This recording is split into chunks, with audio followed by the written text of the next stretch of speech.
Tỳ Khưu Ni Pantachara với cái câu kệ nổi tiếng ấy là sao? Không biết có ai nhớ không? Cái kinh Pháp Cú đó.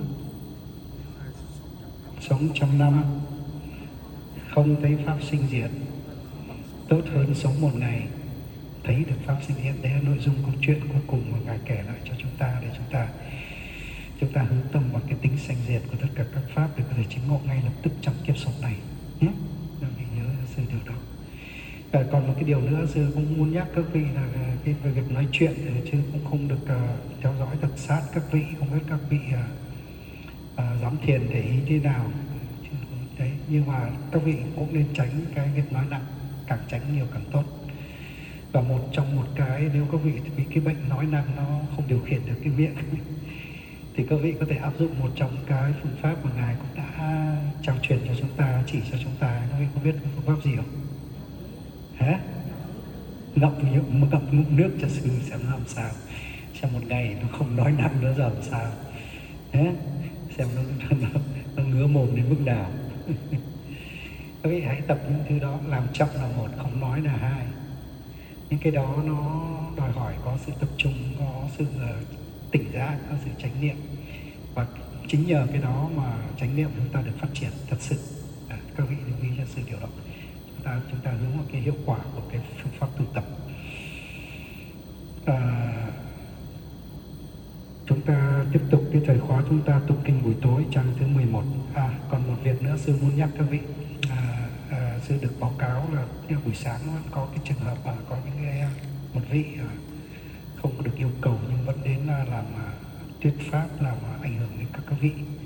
Thì chúng tôi cũng đã đề nghị các vị nên làm cái đơn gửi lên chủ trì ngài Sư Cả để xem có cái biện pháp nào khắc phục được không. Trong trường hợp vẫn chưa khắc phục được thì các vị hãy lấy những cái lời âm thanh đó nhé, làm đề mục thiền chúng ta niệm là âm thanh, nghe, cứ tập trung vào những cái hết của âm thanh đó nhé, đừng để cho cái tâm sân hận khó chịu nó sinh khởi. Quý vị có làm được điều đó nhé. Lấy thẳng cái đấy làm đề mục thôi nhé, không cần phải phông xẹp gì nữa nhé. Cứ nói đến đâu thì niệm là âm thanh, để ý vào cái hết của những âm thanh nó đến đập vào tai mình đó nhé. Bằng cách đó thì các cái sân hận khó chịu, bực bội với những cái bất toại nguyện như vậy nó sẽ không có cơ hội để sinh khởi nhé. Và không phải chỉ trong trường hợp này đâu, mà tất cả những trường hợp khác còn lại trong đời sống cũng vậy. Nếu chúng ta nhìn được vào cái bản chất đến đi sinh diệt của nó thì chúng ta sẽ không bị cái tham ái hoặc sân hận nó lôi kéo. Chúng ta chưa làm được nhưng mà hãy cố gắng nhớ ra cái điều này và làm được bao nhiêu tốt bấy nhiêu, càng nhiều càng tốt. Các vị nhớ cho sự điều đó nhé. Đồng ý không nhé? Nếu sáng mai vẫn còn trường hợp đó hoặc những lúc khác như vậy, hoặc bất kể những cái loại âm thanh nào khác cũng vậy nhé. Người khác xung quanh mình và làm gây ồn ào, đi đứng rồi thì ho rồi khạc hay là làm cái gì đó nhé, để chúng ta cũng niệm là nghe và để ý đến cái gì, cái hết của âm thanh nhé. Âm thanh nó hết và cái biết của âm thanh cũng hết, đúng không? Như vậy nó là chỉ có cái nghe, tức là danh sắc nó kết hợp với nhau, hai cái sắc pháp nó kết hợp với nhau, và nó có danh pháp là cái nhãn, cái nhĩ thức ấy, nó có mặt, nó biết kiểu này, chỉ có vậy chấm hết, không có người nghe, chỉ có sự nghe.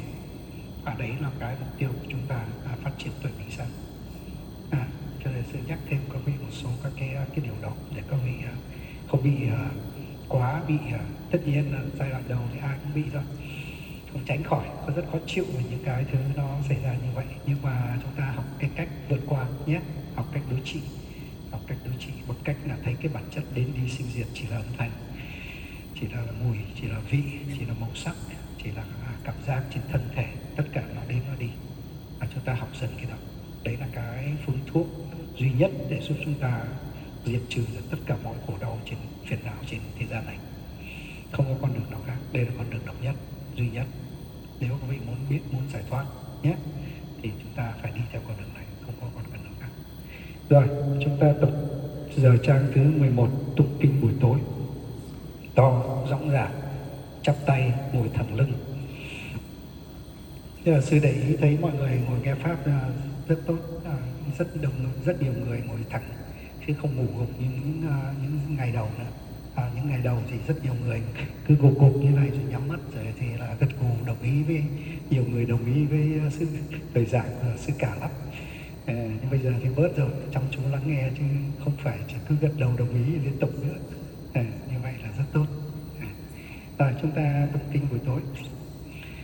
Vì lầm lạc không minh mẫn nên tôi đã có hành động, lời nói, ý nghĩ sai lầm, làm xúc phạm tới Tam Bảo Phật Pháp Tăng và làm thiệt hại và gây ra đau khổ cho người khác.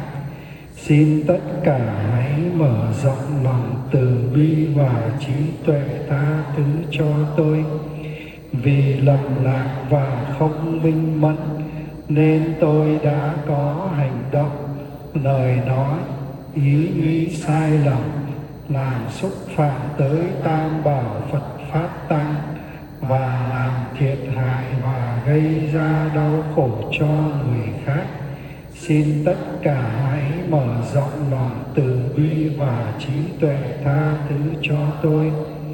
Vì lầm lạc và không minh mẫn nên tôi đã có hành động, lời nói, ý nghĩ sai lầm, làm xúc phạm tới Tam Bảo Phật Pháp Tăng và làm thiệt hại và gây ra đau khổ cho người khác. Xin tất cả hãy mở rộng lòng từ bi và trí tuệ tha thứ cho tôi. Tôi xin thành thật tha thứ cho tất cả những ai đã có hành động, lời nói và ý nghĩ sai lầm, làm thiệt hại và gây ra đau khổ cho tôi. Tôi xin thành thật tha thứ cho tất cả những ai đã có hành động, lời nói và ý nghĩ sai lầm, làm thiệt hại và gây ra đau khổ cho tôi. Tôi xin thành thật tha thứ cho tất cả những ai đã có hành động, lời nói và ý nghĩ sai lầm, làm thiệt hại và gây ra đau khổ cho tôi. Tôi xin thành thật tha thứ cho chính tôi và nguyện từ nay làm lành lánh giữ tâm trong sạch. Tôi xin thành thật tha thứ cho chính tôi và nguyện từ nay làm lành lánh giữ tâm trong sạch. Tôi xin thành thật tha thứ cho chính tôi và nguyện từ nay làm lành lánh giữ tâm trong sạch. Giải tâm từ các ta. Aham Verovi Abhyapajomi Anigomi Sukhiyatanam Pariharami Mama Mata Pitu Acharya cha Nati Mita cha Sambrahmacharino cha Avera hontu Abhyavaja hontu Aniga hontu Sukhiyatanam Pariharantu Imasami marame Sabe yogino Avera hontu Abhyavaja hontu Aniga hontu Sukhiyatanam Pariharantu Imasami marame Sabe bhikkhu Samaneraja Upasaka upasikayoja Avera hontu Abhyavaja hontu Aniga hontu Sukhiyatanam pariharantu amakam Catupacaya dayaka awera ontu abhyabaja ontu adiga ontu sukhiyatanam pariharantu amakam arakha dewata Ima samim vihare, ima samim awase, ima samim arame, arakha dewata, awera ontu, abhyabaca ontu, aniga ontu, sukhiyatanam pariharantu sabe sata sabe pana sabe buta sabe pugala sabe attabawa pariyapana sabaitiyo sabe purisa Sabe Arya, Sabe Anarya, Sabe Dewa, Sabe Manusa, Sabe Winipatika,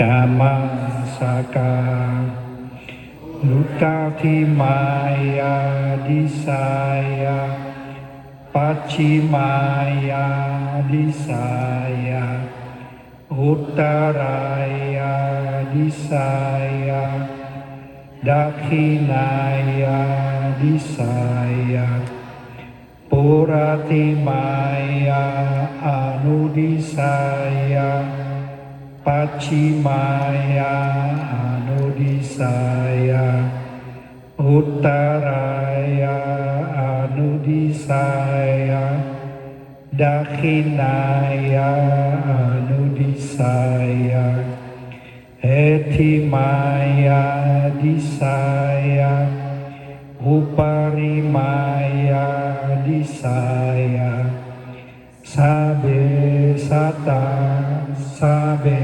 pana, sabe buddha, sabe pugala, sabe attabawa pariyapana, sabaitiyo, sabe purisa, sabe arya, sabe anarya, Sabe dewa, sabe manusa, sabe widipatika, awera ontu, abhyabaca ontu, aniga ontu, sukhiyatanam pariharantu. Dukkha mucantu yatha ladda sampatito mavigaccantu kamasaka uddamyawa bhavagaca addoyawa vicito samanta cakkawalesu Je satta patha vicara abhyabaca niveraca nidukhaca nubadawa Uttamyawa bhavagacha abdoyawa avicito samanta cakawalesu jesata udake cara abhyapacha niweracha nidukhacha nupadawa uddamyawa bhavagacha abdoyawa avicito samanta cakawalesu jesata akase cara abhyapacha niweracha nidukhacha nupadawa imaya dhammanu dhammapatipatiya buddham pujemi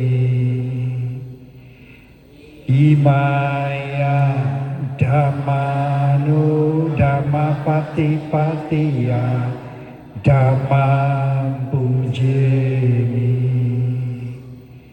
imaya dhammanu dhammapatipatiya sangham pujemi imaya dhammanu dhammapatipatiya mata pitaro pujemi imaya dhammanu dhammapatipatiya acariye pujemi adda imaya patipadaya cara maranama parimucisami idame punya asawahaya hotu idame silang maga phalanya nasa pacayo hotu imam no punya bagang satba sattanam dema sabe sata sukhita hontu sa